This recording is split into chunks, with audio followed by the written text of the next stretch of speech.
Hello and Hotel. This is Brother Khemet coming at you with another episode of Blaque Gumbo on the Defy Life podcast channel. This is Brother Khemet, and this is a new episode of Blaque Gumbo.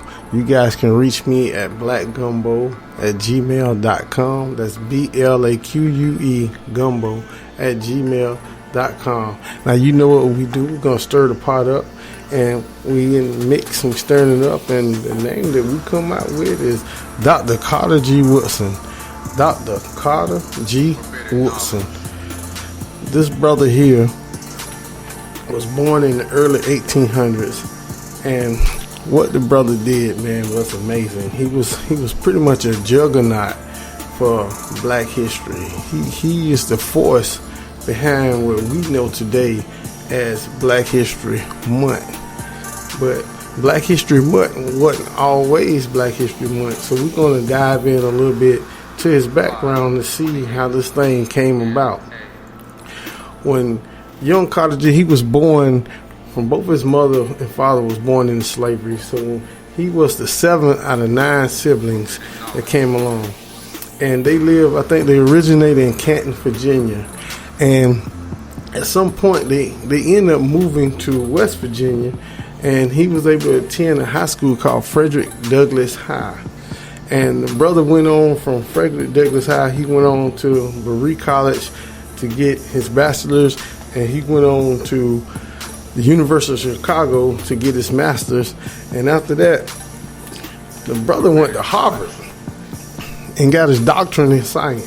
Now, he was the second black man to ever receive a doctorate from Harvard. W.E.B. Du Bois was the first to have a doctorate from Harvard. And we talking about in the early 1900s. Think about it. We talking the early 1900s. By 1912, he was graduating out of Harvard. Now, think about that. But the brother had a burning desire, and his burning desire was this. He knew that black people had a history far richer and far deeper than slavery. A lot of people want us to think that, the way the system is set up is to think that our history started with slavery. And he wanted to disprove that and show that slavery was actually an interruption to our history. So he set out on a personal mission. Like I said, he was a juggernaut for us when it came to this. He set out on a personal mission to make sure that black people understood who they were, what they were for. He wanted them to understand that they had a history far greater than anything that they were told about. Because you got to remember, the way things were set up in this country, especially back then, the way that we was represented, we was always represented in a negative light. We was always represented as such servant. We was always represented as we didn't contribute anything to the world. And we all know, contrary to that, the world was basically based and built around the things that we contribute. As we understand today, almost every facet of life or everything that you can think of, our hands are in it. Either we invented it, we played a part in it. When you go back and look at the history books, we are understanding today. But this brother had the foresight back then. Also, this brother was in a couple fraternities. He was in the first black Greek fraternity, which was called Sigma Pi Phi. And some of you might not be familiar with that. It was created by a guy named Henry Minton back in 1904. And Henry Minton, one of the things he said he wanted to emulate a fraternity at Yale that was called Skull and Bones. So he created one called Sigma Pi Phi, and it's a postgraduate fraternity. So you can't just join it; you have to be recruited. But anyway, Dr. Carter G. Woodson was a member of that fraternity, better known as the Boule. That's another subject for another time. I just want to give you a brief input because a lot of our great people had also. Martin Luther King was a member of Boule also, but he was also a member of another Greek fraternity called Omega Psi Phi. And one of the great things, and I got to give a big shout out to Omega Psi Phi, back during this time when he was a member, he pitched the idea to the brothers at a fraternity meeting that we need to have something to teach our people about their history. So what happened was these brothers came up with an idea, and I think this was right around 1921, 22. They came up with an idea, and they called it Negro History and Literature Week. And this went on for several years, and what they did, they actually put a pamphlet together, almost like a curriculum, that teachers could buy for $2, and it was a 5-day lesson plan that taught the history of blacks, before we was enslaved, and taught some of the things that took place during slavery and some of the inventions we had. And so it was a book put together with pictures. It had biographies of different people, and this is what they could use for their lesson plan. So we want to give a shout out to Omega Psi Phi for having the foresight and the courage to do this. And also, in about around 1926, Dr. Carter G. Woodson ended up becoming over what they call Negro History and Literature Week. And he kind of redefined it, and he kind of cut it down to what we call Negro History Week. And originally, Negro History and Literature Week started in April. And when Carter pretty much became over it, he took it to the month of February. And the reason this is interesting because a lot of times we've been told that, we was giving February because it's the shortest month of the year. But let me give you the real deal. The reason February was picked was because of Dr. Carter G. Woodson himself. He admired several people. He admired Abraham Lincoln because he believed Abraham Lincoln, was part of the abolition movement, and he admired Frederick Douglass.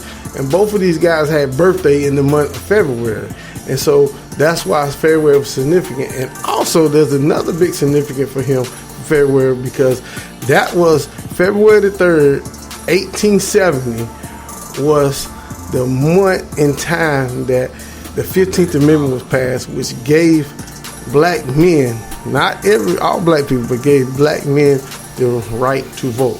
Now, February 3rd is a very important day for a great friend of mine. Happy birthday. But like I said, that was significant. That's why February was picked. He picked it. Nobody did it. He decided to do that because of the significance that it held for him. So we want to throw that myth out the door because it came from this brother. And let's think about it. February the 3rd, 1870, the 15th Amendment was passed. Black men were given the right to vote. Now, I know you guys, some of you who are not familiar with this, so I thought black people got the right to vote in 1965. Well, that was when all black people got the right to vote. But in 1870, black men had the right to vote. But guess what? Because of the racist society that we was living in back then, and we still living in a good little bit of it, we wasn't allowed. We were murdered. We were lynched. We were slaughtered if we tried to vote. They had every trick in the world. They just refused to let us do it. They just refused to let us do it. So that was a significant month for Mr. Carter G. Woodson. Now, this was February the 7th, 1926 is when he changed the date. So now, here's what took place. So we had Negro History Week from 1926 all the way up to the 70s. And there's a group of young students at Kent State University. They was called the United Student Front. And they started pushing for the idea that Negro History Week should be Black History Month. So by 1970, they were celebrating Black History Month at Kent State. And by 1976, we got legislation under Gerald Ford to make February National Black History Month. But check this out. Black History Month is just not celebrated in the United States. In 1987, London started celebrating Black History Month. In 1995, all of Canada started celebrating Black History Month. In October, in the UK, they celebrate Black History Month. And in certain parts of Germany, from what I've heard, they celebrate Black History Month. So Black History Month is just not tied to the United States like some of us may think. Black History Month, is bigger than that. And just to give you a dabble of the brother in the history of this brother has written over 30 books. You're talking about Dr. Carter G. Woodson. He's written over 30 books. And I'm going to give you just a few of his books and give you a time frame. In 1915, he wrote Education of the Negro. In 1918, he wrote A Century of Negro Migration. In 1921, he wrote the Negro in Our History. And in 1933, he wrote The Miseducation of the Negro. Some of you may have heard that. If you hadn't heard that, please go out and get the book, The Miseducation of the Negro. And basically, he was just breaking down to us that in the education system, especially the European education system, and that we have been totally miseducated on who we were, what we were, and we didn't really understand how great of a people that we were. He also founded in 1920 the Associated Public, which is the oldest African-American published company in the USA that still exists. I mean, this brother was deep. I'm talking about deep. He also wrote many essays in black newspapers, like the New York Age, like the Pittsburgh Courier, the Pennsylvania, the African American, the Chicago Defender. I mean, this brother was doing enough. He also was a columnist in Marcus Garvey in Negro World. He did a lot of columns in Marcus Garvey for Marcus Garvey. So his whole concept, his whole idea was to lift us up through scholarly research. This wasn't just off the top of his head. This brother wanted to make sure we got the right information, and he did it through scholarly research, And he was also the founder of Association for the Study of Negro Life and History here in the United States.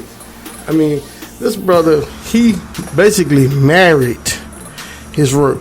He didn't have any kids. He never got married. He didn't have any kids. And a lot of lady folks were trying to get at him. And he dedicated his life to research. They say even up until the time that he died, he would still work, 12, 15 hours a day. And the brother died in 1950 at the age of 74. And upon his death, he was working on a 6-volume encyclopedia called Encyclopedia Africana that he was working on, which detailed the history of African people before enslavement. So we got to understand, slavery was a part of our history. Slavery is not our history. So we don't never want to think that, just because these Europeans tell us that, because this brother was very well traveled. This brother traveled in Africa. He traveled in Asia. He traveled in different parts of Europe. And he also was an administrator at a school in the Philippines. That's when he was working with the Department of War at the time. And the brother went on to become, he was dean over at the Howard University of the liberal arts program. He was dean there. He took his message there. And one of the things that I found heartbreaking was even when he was trying to get this information into the curriculum of the HBCUs, he caught hell because a lot of our people at certain times, everybody didn't think the same. Let me put it that way. And they thought that, that he should, not incorporate that because they wanted to move forward. They didn't want to get into the past. And a lot of people still feel that way. A lot of black people feel that way today. They don't like to deal with the past. They only want to go forward. But what he was trying to explain to him, in order to have a successful and bright future, you have to know your past. You have to know your past accomplishments. You have to be able to inspire people to move forward. They have to have something to understand who they came from, where they came from, what kind of people they came from. And if all they know was that we was enslaved, then think about what kind of history that was. If all you knew about black people was, oh yeah, we were slaves. No, we wasn't slaves. We were people that was enslaved. Let's get that understanding. We was enslaved. And upon being enslaved, that's how we became slaves here in America, because we were not slaves, we were free people, then we were put into bondage and we turned into slaves. So right now, black people in the United States are basically hybrided people. And some people might not agree, but we are, because we don't know our original name, we don't know our language, we don't know our folkways, we don't know our diet, we don't know our customs. So we have been brought to a land that has cut everything off from us and been replaced by something else from somewhere else and somebody else. So we are following something that just don't belong to us. You know, a lot of us are waking up today and we're beginning to understand, and we'll be able to incorporate some of our practice. We've been able to see, you know, things we need to do. But we are hybrided here in America. But I just want to say, man, Carter G. Woodson, Dr. Carter G. Woodson, let me get that straight, because I never want to disrespect the brother, because what he did for us was monumental. And the body of work that he did, you know, that he sacrificed himself. No wife, no kids. Research. I mean, that's what he did. Put it out. You know, day in and day out. And the brother lives to be 74 years old. Also, he was also part of the inspiration for the celebration with Negro History Week, was also the part of the celebration for Juneteenth, which is celebrated June the 19th of every year, which was the abolishment of slavery. That part of that celebration came out of Negro History Week, because, you know, we wanted to show, we wanted to celebrate certain things. So we got to give him credit for that.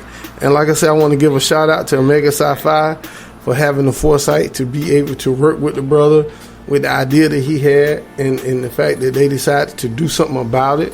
You know what I'm saying? They just didn't say, oh man, that's a good idea. No, these brothers did something about it. So we got to give them their props and their contribution to what they did. And we want to give out the brothers into Sigma Pi Phi, which is the Boule.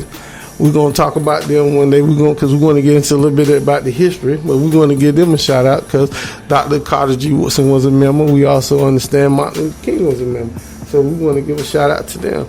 But this is what I want to say to Dr. Carter G. Woodson, to the brother. We know you're in the ancestor realm right now. We just want to say that we love you. We appreciate you for everything that you did. You gave your life, you gave your soul to scholar research to give us the right information so that we can move forward. So we really appreciate and we love you to death.